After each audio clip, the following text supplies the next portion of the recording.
The correction isn't about you correcting them. Correction is always about self. In that regard, you're right. Correction is necessary, but it's not about correcting them.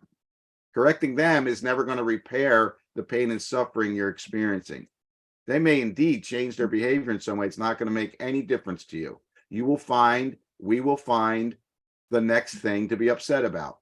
It will make zero difference. It'll have zero impact because the ego isn't about, not wanting to have things to be upset about. It's about wanting to have things to be upset about. It is thirst for it. It is the life's blood of the ego. It wants to pounce. The ego is a shark, not a koala bear.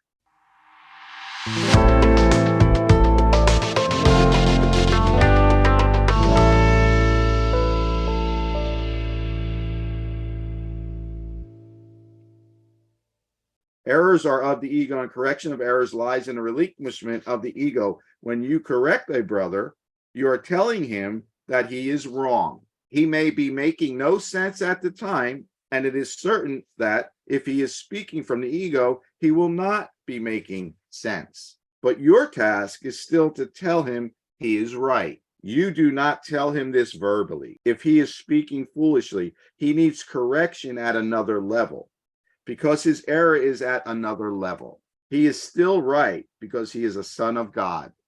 He is still good is another way to say that. His ego is always wrong. So is yours. So is mine. It's never right. Its interpretations are never right. They're never accurate. It's never right. It's always wrong, no matter what it says or does.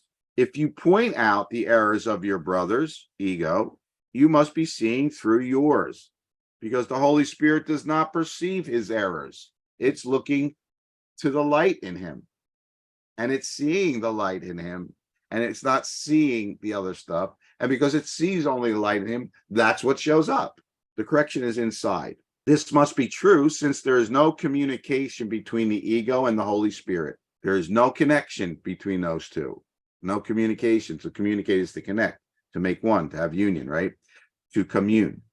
The ego makes no sense, and the Holy Spirit does not attempt to understand anything that arises from it. Since he does not understand it, he does not judge it, knowing that nothing the ego makes means any sense. The Holy Spirit knows nothing the ego does or makes any sense.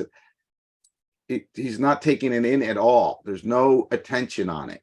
Even in psychology, at this level, a healthy emotion should run through your body in 8 seconds. If you're healthy emotionally, any emotion you have should run through you in about 8 seconds.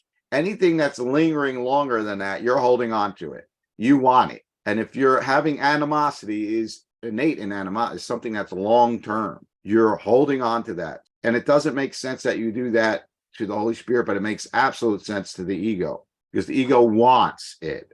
When you react at all to errors, you are not listening to the Holy Spirit. And when it says react, it doesn't just mean what you do with your voice or your hands or your body internally.